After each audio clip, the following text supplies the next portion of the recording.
Hi, and welcome to the Lambda Audiobooks channel. You are listening to the audiobook Dracula by Bram Stoker. This chapter is titled Chapter 20, Jonathan HARKER'S Journal. Beginning chapter. 1 October. Evening. I found Thomas Snelling in his house at Bethnal Green, but unhappily he was not in a condition to remember anything. The very prospect of beer which my expected coming had opened to him had proved too much, and he had begun too early on his expected debauch.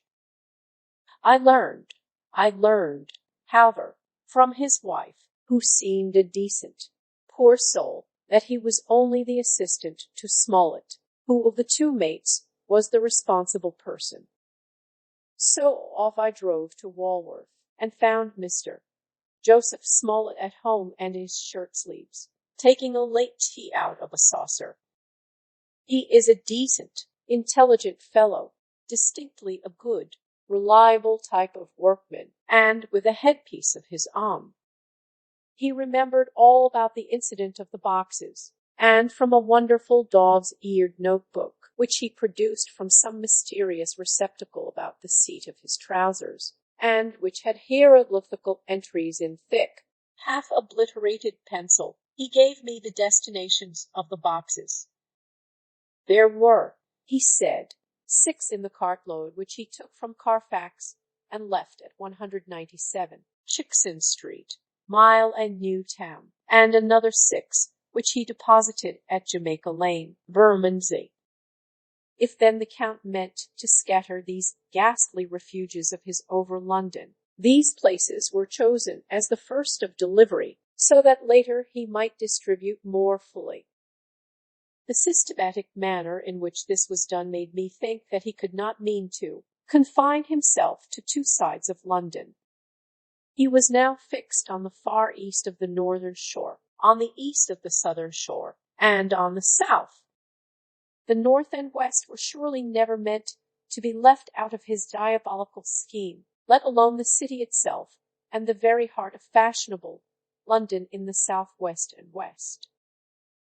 I went back to Smollett, and asked him if he could tell us if any other boxes had been taken from Carfax. He replied, "Well, governor, you've treated me wery, and some. I had given him half a sovereign, and I'll tell here all I know.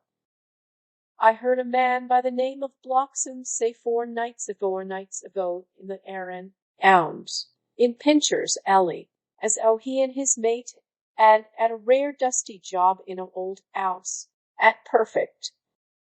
There ain't a many such jobs as this 'ere, and I'm thinking that maybe Sam Bloxham could tell ye summat. I asked if he could tell me where to find him. I told him that if he could get me the address, it would be worth another half-sovereign to him. So he gulped down the rest of his tea and stood up, saying that he was going to begin the search then and there. At the door he stopped, and said, "Look there, governor, there ain't no sense in me keeping you there. I may find Sam soon, or I mayn't, but anyhow he ain't like to be in a way to tell ye much tonight.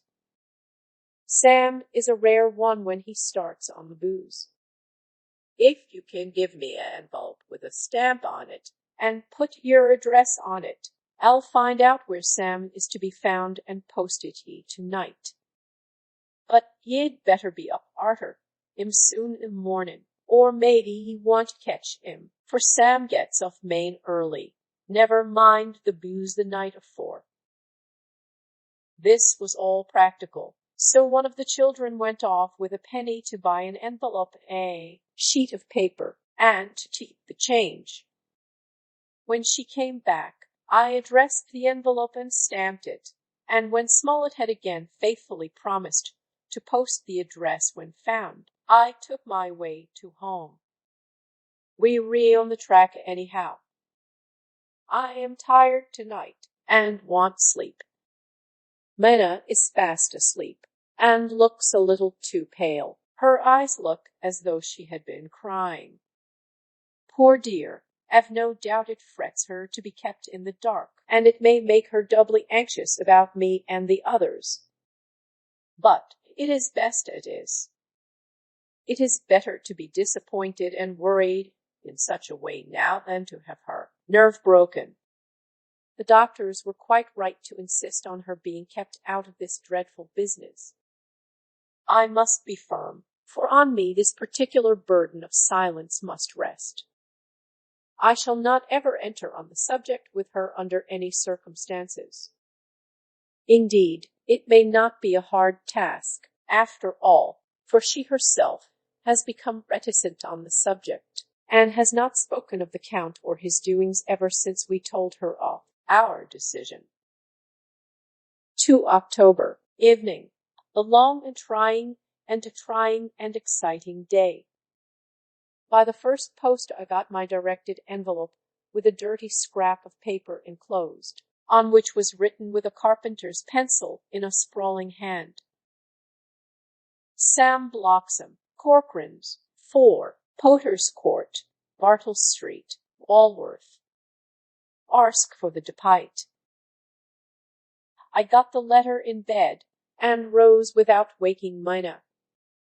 She looked heavy and sleepy and pale, and far from well. I determined not to wake her, but that, when I should return from this new search, I would arrange for her going back to Exeter. I think she would be happier in our own home, with her daily tasks to interest her, than in being here amongst us, and in ignorance. I only saw Dr. Seward for a moment, and told him where I was off to, promising to come back and tell the rest so soon as I should have found out anything. I drove to Walworth and found, with some difficulty, Potters Court. Mr. Smollett's spelling misled me, as I asked for Potters Court instead of Potters Court.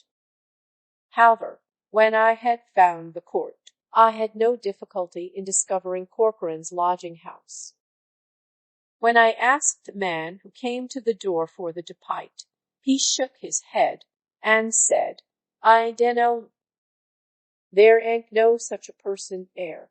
I never heard of him in all my bloomin' days. Don't believe there ain't nobody of that kind livin' 'ere or anywheres. I took out Smollett's letter, and as I read it, it seemed to me that the lesson of the spelling of the name of the court might guide me. What are you? I asked. I'm the deputy, he answered. I saw at once that I was on the right track. Phonetic spelling had again misled me. A half-crown tip put the deputy's knowledge at my disposal, and I learned that Mr. Bloxham, who had slept of the remains of his beer on the previous night at Corcoran's, had left for his work at Poplar at 5 o'clock that morning. He could not tell me where the place of work was situated, but he had a vague idea that it was some kind of a new-fangled warehouse, and with this slender clue I had to start for Poplar. It was 12 o'clock before I got any satisfactory hint of such a building, and this I got at a coffee shop, where some workmen were having their dinner. One of these suggested that there was being erected at Cross Angel Street a new cold storage building, and as this suited the condition of a new-fangled warehouse, I at once drove to it. An interview with a surly gatekeeper and a surlier foreman, both of whom were appeased with the coin of the realm, put me on the track of Bloxham. He was sent for on my suggesting that I was willing to pay his day's wages to his foreman for the privilege of asking him a few questions on a private matter. He was a smart enough fellow, though rough of speech and bearing. When I had promised to pay for his information and given him an earnest, he told me that he had made 2 journeys between Carfax and a house in Piccadilly, and had taken from this house to the latter 9 great boxes, main heavy ones, with a horse and cart hired by him for this purpose. I asked him if he could tell me the number of the house in Piccadilly, to which he replied, "Well, governor, I forgets the number, but it was only a few doors from a big white church, or something of the kind, not long built. It was a dusty old 'ouse, too, though nothing to the dustiness of the 'ouse we took the bloomin' boxes from." How did you get into the houses, if they were both empty? There was the old party what engaged me a waitin' in the house at Purfleet. He helped me to lift the boxes and put them in the dray. Curse me, but he was the strongest chap I've ever struck, and him a old feller with a white moustache, one that then you would think he couldn't throw a shatter. How this phrase thrilled through me! Why, he took up his end o' the boxes like they was pounds of tea, and me a puffin' and a blowin' afore I could upend anyhow, and I'm no chicken, neither. How did you get into the house in Piccadilly? I asked. He was there too. He must have started off and got there afore me, for when I rung of the bell he came and opened the door hisself and helped me to carry the boxes into the hall. The whole 9. I asked. Yes, there was 5 in the first load and 4 in the second. It was main dry work, and I don't so well remember how I got home. I interrupted him. Were the boxes left in the hall? Yes, it was a big hall, and there was nothing else in it. I made one more attempt to further matters. You didn't have a key? Never used no key nor nothing. The old gent, he opened the door hisself and shut it again when I drove off. I don't remember the last time, but that was the beer. And you can't remember the number of the house? No, sir. But he needn't have no difficulty about that.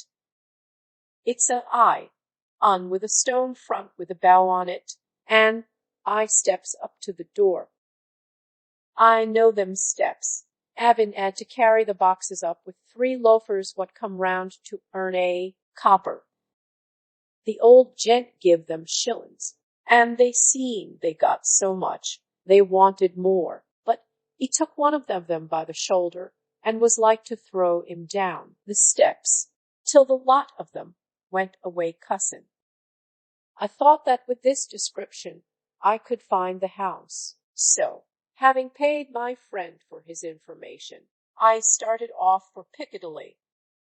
I had gained a new painful experience. The Count could, it was evident, handle the earth boxes himself. If so, time was precious, for, now that he had achieved a certain amount of distribution, he could, by choosing his own time, complete the task unobserved.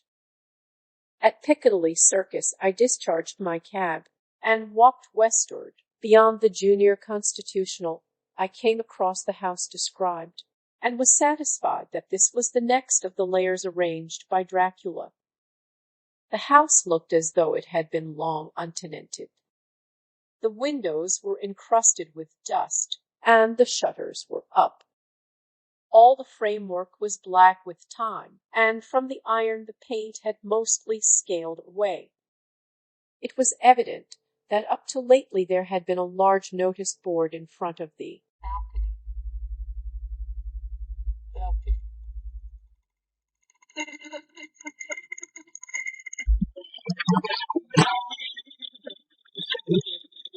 It had, however, been roughly torn away, the uprights which had supported it still remaining. Behind the rails of the balcony I saw there were some loose boards, whose raw edges looked white. I would have given a good deal to have been able to see the notice board intact, as it would, perhaps, have given some clue to the ownership of the house. I remembered my experience of the investigation and purchase of Carfax, and I could not but feel that if I could find the former owner there might be some means discovered of gaining access to the house.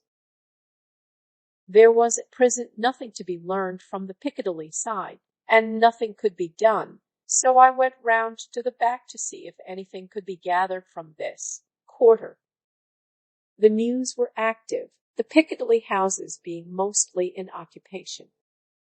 I asked one or two of the grooms and helpers whom I saw round if they could tell me anything about the empty house. One of them said that he heard it had lately been taken, but he couldn't say from whom. He told me, however, that up to very lately there had been a notice board of for sale up, and that perhaps Mitchell, Sons, Candy, the house agents, could tell me something, as he thought he remembered seeing the name of that firm on the board. I did not wish to seem too eager, or to let my informant know or guess too much, so, thanking him in the usual manner, I strolled away. It was now growing dusk, and the autumn night was closing in, so I did not lose any time. Having learned the address of Mitchell, Sons, Candy from a directory at the Berkeley, I was soon at their office in Sackville Street. The gentleman who saw me was particularly suave in manner, but uncommunicative in equal proportion. Having once told me that the Piccadilly house, which throughout our interview he called a mansion, was sold, he considered my business as concluded. When I asked who had purchased it, he opened his eyes a thought wider, and paused a few seconds before replying, "It is sold, sir." "Pardon me," I said, with equal politeness, "but I have a special reason for wishing to know who purchased it." Again he paused longer, and raised his eyebrows still more. "It is sold, sir," was again his laconic reply. "Surely," I said, "you do not mind letting me know so much." "But I do mind," he answered. "The affairs of their clients are absolutely safe in the hands of Mitchell, Sons, Candy." This was manifestly a prig of the first water, and there was no use arguing with him. I thought I had best meet him on his own ground, so I said, "Your clients, sir, are happy in having so resolute a guardian of their confidence. I am myself a professional man." Here I handed him my card. In this instance I am not prompted by curiosity. I act on the part of Lord Godalming, who wishes to know something of the property which was, he understood, lately for sale. These words put a different complexion on affairs. He said, "I would like to oblige you if I could, Mr. Harker, and especially would I like to oblige his lordship. We once carried out a small matter of renting some chambers for him when he was the Honourable Arthur Holmwood. If you will let me have his lordship's address, I will consult the house on the subject, and will, in any case, communicate with his lordship by tonight's post. It will be a pleasure if we can so far deviate from our rules as to give the required information to his lordship." I wanted to secure a friend, and not to make an enemy, so I thanked him, gave the address at Dr. Seward's, and came away. It was now dark, and I was tired and hungry. I got a cup of tea at the Aerated Bread Company and came down to Purfleet by the next train. I found all the others at home. Mina was looking tired and pale, but she made a gallant effort to be bright and cheerful. It wrung my heart to think that I had had to keep anything from her, and so caused her inquietude. Thank God, This will be the last night of her looking on at our conferences, and feeling the sting of our not showing our confidence. It took all my courage to hold to the wise resolution of keeping her out of our grim task. She seems somehow more reconciled, or else the very subject seems to have become repugnant to her, for when any accidental allusion is made she actually shudders. I am glad we made our resolution in time, as with such a feeling as this, our growing knowledge would be torture to her. I could not tell the others of the day's discovery till we were alone, so after dinner, followed by a little music to save appearances, even amongst ourselves, I took Mina to her room and left her to go to bed. The dear girl was more affectionate with me than ever, and clung to me as though she would detain me, but there was much to be talked of, and I came away. Thank God, the ceasing of telling things has made no difference between us. When I came down again, I found the others all gathered round the fire in the study. In the train I had written my diary so far, and simply read it off to them as the best means of letting them get abreast of my own information. When I had finished, Van Helsing said, "This has been a great day's work, friend Jonathan. Doubtless we are on the track of the missing boxes. If we find them all in that house, then our work is near the end. But if there be some missing, we must search until we find them. Then shall we make our final coup and hunt the wretch to his real death." We all sat silent a while, and all at once Mr. Morris spoke. "Say, how are we going to get into that house?" "We got into the other," answered Lord Godalming quickly. "But, Art, this is different. We broke house at Carfax, but we had night and a walled park to protect us. It will be a mighty different thing to commit burglary in Piccadilly, either by day or night. I confess I don't see how we are going to get in unless that agency Duke can find us a key of some sort. Perhaps we shall know when you get his letter in the morning." Lord Godalming's brows contracted, and he stood up and walked about the room. By and by he stopped and said, turning from one to another of us, "Quincy's head is level. This burglary business is getting serious. We got off once, all right, but we have now rare job on hand, unless we can find the Count's key basket." As nothing could well be done before morning, as it would be at least advisable to wait till Lord Godalming should hear from Mitchell's, we decided not to take any active step before breakfast time. For a good while we sat and smoked, discussing the matter in its various lights and bearings. I took the opportunity of bringing this diary right up to the moment. I am very sleepy and shall go to bed. Just a line. Minna sleeps soundly and her breathing is regular. Her forehead is puckered up into little wrinkles, as though she thinks even in her sleep.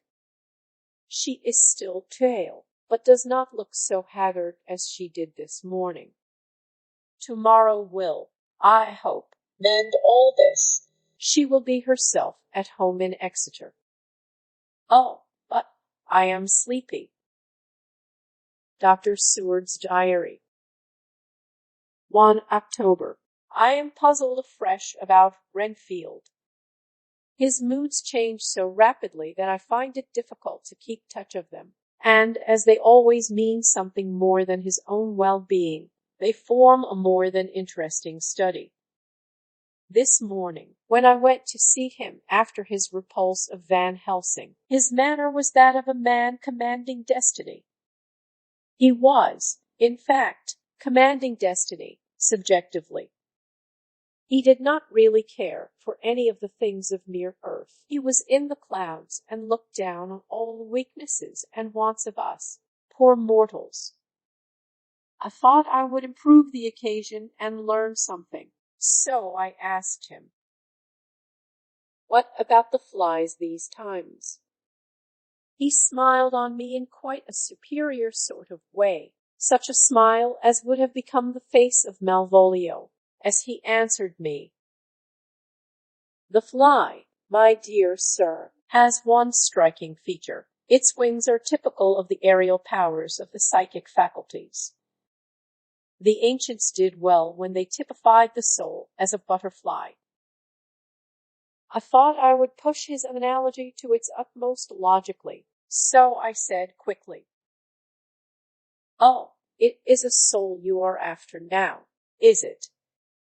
His madness fooled his reason, and a puzzled look spread over his face as, shaking his head with a decision which I had but seldom seen in him, he said, "Oh, no, oh, no. I want no souls. Life is all I want." Here he brightened up. "I am pretty indifferent about it at present. Life is all right. I have all I want. You must get a new patient, doctor, if you wish to study zoophagy." This puzzled me a little, so I drew him on. "Then you command life. You are a god, I suppose." He smiled with an ineffably benign superiority. "Oh, no. Far be it from me to arrogate to myself the attributes of the deity. I am not even concerned in his especially spiritual doings. If I may state my intellectual position, I am, so far as concerns things purely terrestrial, somewhat in the position which Enoch occupied spiritually. This was a poser to me. I could not at the moment recall Enoch's appositeness, so I had to ask a simple question, though I felt that by so doing I was lowering myself in the eyes of the lunatic. "And why with Enoch?" "Because he walked with God." I could not see the analogy, but did not like to admit it, so I harked back to what he had denied. "So you don't care about life, and you don't want souls." "Why not?" I put my question quickly and somewhat sternly, on purpose to disconcert him.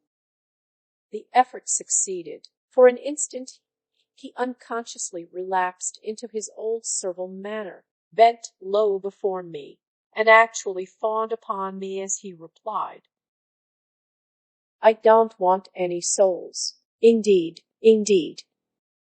I don't. I couldn't use them if I had them. They would be no manner of use to me. I couldn't eat them or rare." He suddenly stopped, and the old cunning look spread over his face, like a wind sweep on the surface of the water. "And, doctor, as to life, what is it after all? When you've got all you require, and you know that you will never want, that is all.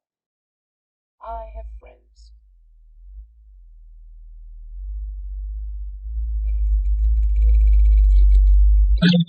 "Good friends, like you, Dr. Seward." This was said with a leer of inexpressible cunning. "I know that I shall never lack the means of life." I think that through the cloudiness of his insanity, he saw some antagonism in me, for he at once fell back on the last refuge of such as he, a dogged silence. After a short time I saw that for the present it was useless to speak to him. He was sulky, and so I came away. Later in the day he sent for me. Ordinarily I would not have come without special reason, but just at present I am so interested in him that I would gladly make an effort. Besides, I am glad to have anything to help to pass the time. Harker is out. following up clues, and so are Lord Godalming and Quincy. Van Helsing sits in my study poring over the record prepared by the Harkers. He seems to think that by accurate knowledge of all details he will light upon some clue. He does not wish to be disturbed in the work without cause. I would have taken him with me to see the patient, only I thought that after his last repulse he might not care to go again. There was also another reason. Renfield might not speak so freely before a third person as when he and I were alone. I found him sitting out in the middle of the floor on his stool, a pose which is generally indicative of some mental energy on his part. When I came in, he said at once, as though the question had been waiting on his lips, "What about souls?" It was evident then that my surmise had been correct. Unconscious cerebration was doing its work, even with the lunatic. I determined to have the matter out. "What about them yourself?" I asked. He did not reply for a moment, but looked all round him, and down, as though he expected to find some inspiration for an answer. "I don't want any souls," he said in a feeble, apologetic way. The matter seemed preying on his mind, and so I determined to use it, to be cruel only to be kind. So I said, "You like life, and want life." "Oh, yes. But that is all right. You needn't worry about that." "But," I asked, "how are we to get the life without getting the soul also?" This seemed to puzzle him, so I followed it up. "A nice time you'll have some time when you were flying out there, with the souls of thousands of flies and spiders and birds and cats buzzing and twittering, and mine all round you. You've got their lives, you know, and you must put up with their souls." Something seemed to affect his imagination, for he put his fingers to his ears and shut his eyes, screwing them up tightly just as a small boy does when his face is being soaked. There was something pathetic in it that touched me. It also gave me a lesson, for it seemed that before me was a child, only a child, though the features were worn, and the stubble on the jaws was white. It was evident that he was undergoing some process of mental disturbance, and, knowing how his past moods had interpreted things seemingly foreign to himself, I thought I would enter into his mind as well as I could and go with him. The first step was to restore confidence, so I asked him, speaking pretty loud so that he would hear me through his closed ears, "Would you like some sugar to get your flies round again?" He seemed to wake up all at once, and shook his head. With a laugh he replied, "Not much. Flies are poor things, after all." After a pause he added, "But I don't want their souls buzzing round me, all the same, all the same." "Or spiders," I went on. "Blow spiders. What's the use of spiders? There isn't anything in them to eat." Or he stopped suddenly, as though reminded of a forbidden topic. So, I thought to myself, this is the second time he has suddenly stopped at the word drink. What does it mean? Renfield seemed himself aware of having made a lapse, for he hurried on, as though to distract my attention from it.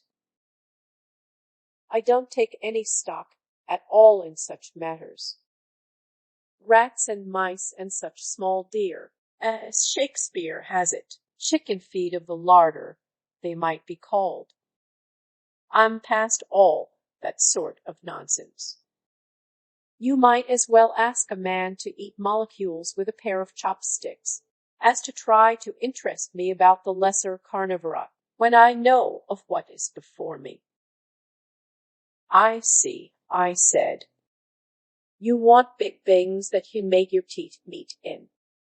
How would you like to breakfast on elephant? What ridiculous nonsense you are talking. He was getting too wide awake, so I thought I would press him hard. I wonder, I said reflectively, what an elephant's soul is like. The effect I desired was obtained, for he at once fell from his high horse and became a child again. I don't want an elephant's soul, or any soul at all, he said. For a few moments he sat despondently. Suddenly he jumped to his feet, with his eyes blazing and all the signs of intense cerebral excitement. To hell with you and your souls, he shouted. Why do you plague me about souls? Haven't I got enough to worry and pain and distract me already without thinking of souls? He looked so hostile that I thought he was in for another homicidal fit, so I blew my whistle. The instant, however, that I did so, he became calm and said apologetically, Forgive me, doctor, I forgot myself. You do not need any help. I am so worried in my mind that I am apt to be irritable. If you only knew the problem I have to face, and that I am working out, you would pity and tolerate and pardon me. Pray do not put me in a strait waistcoat. I want to think, and I cannot think freely when my body is confined. I am sure you will understand. He had evidently self-control, so when the attendants came I told them not to mind, and they withdrew. Renfield watched them go. When the door was closed, he said, with considerable dignity and sweetness, Dr. Seward, you have been very considerate towards me. Believe me that I am very, very grateful to you. I thought it well to leave him in this mood, and so I came away. There is certainly something to ponder over in this man's state. Several points seem to make what the American interviewer calls a story, if one could only get them in proper order. Here they are. Will not mention drinking. Fears the thought of being burdened with the soul of anything. Has no dread of wanting life in the future. Despises the meaner forms of life altogether, though he dreads being haunted by their souls. Logically, all these things point one way. He has assurance of some kind that he will acquire some higher life. He dreads the consequence, the burden of a soul. Then it is a human life he looks to, and the assurance that, merciful God, the Count has been to him, and there is some new scheme of terror afoot. Later, I went after my round to Van Helsing and told him my suspicion.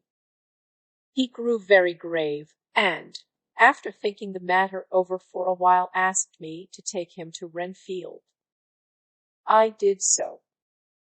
As we came to the door, we heard the lunatic within singing gaily, as he used to do in the time which now seems so long ago. When we entered, we saw with amazement that he had spread out his sugar as of old.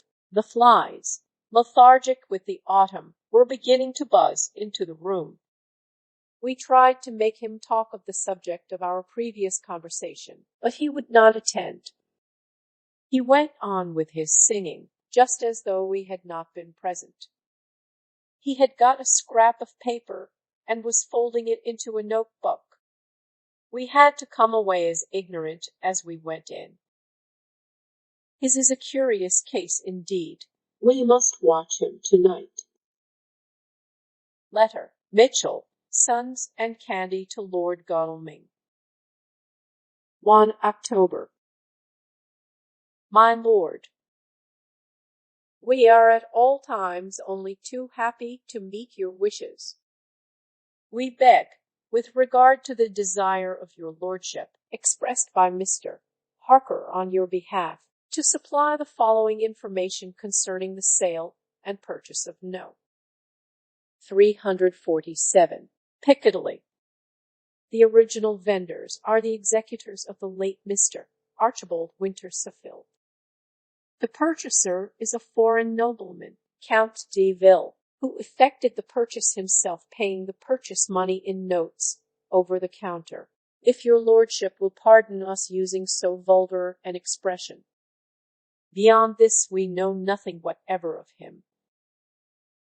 We are, my lord, your lordship's humble servants, Mitchell, Sons, Candy. Dr. Seward's Diary. 2 October. I placed a man in the corridor last night and told him to make an accurate note of any sound he might hear from Renfield's room, and gave him instructions that if there should be anything strange he was to call me. After dinner, when we had all gathered round the fire in the study, Mrs. Harker having gone to bed, we discussed the attempts and discoveries of the day. Harker was the only one who had any result, and we are in great hopes that his clue may be an important one. Before going to bed, I went round to the patient's room and looked in through the observation trap. He was sleeping soundly, and his heart rose and fell with regular respiration. This morning the man on duty reported to me that a little after midnight he was restless, and kept saying his prayers somewhat loudly. I asked him if that was all. He replied that it was all he heard. There was something about his manner so suspicious that I asked him point blank if he had been asleep. He denied sleep, but admitted to having dozed for a while. It is too bad that men cannot be trusted unless they are watched. Today Harker is out following up his clue, and Art and Quincy are looking after horses. Godalming thinks that it will be well to have horses always in readiness, for when we get the information which we seek there will be no time to lose. We must sterilize all the imported earth between sunrise and sunset. We shall thus catch the Count at his weakest, and without a refuge to fly to. Van Helsing is off to the British Museum looking up some authorities on ancient medicine. The old physicians took account of things which their followers do not accept, and the professor is searching for witch and demon cures which may be useful to us later. I sometimes think we must be all mad, and that we shall wake to sanity in strait waistcoats. Later, we have met again. We seem at last to be on the track, and our work of tomorrow may be the beginning of the end. I wonder if Renfield's quiet has anything to do with this. His moods have so followed the doings of the Count that the coming destruction of the monster may be carried to him in some subtle way. If we could only get some hint as to what passed in his mind between the time of my argument with him today and his resumption of fly-catching, it might afford us a valuable clue. He is now seemingly quiet for a spell. Is he air? That wild yell seemed to come from his room. The attendant came bursting into my room and told me that Renfield had somehow met with some accident. He had heard him yell, and when he went to him found him lying on his face on the floor, all covered with blood. I must go at once. End of chapter. Thank you for listening. If you enjoyed this video, please hit the like button. If you are interested in hearing more audiobooks, subscribe and turn on the notifications to get fresh daily audiobook chapters from Lambda Audiobooks. Until next time.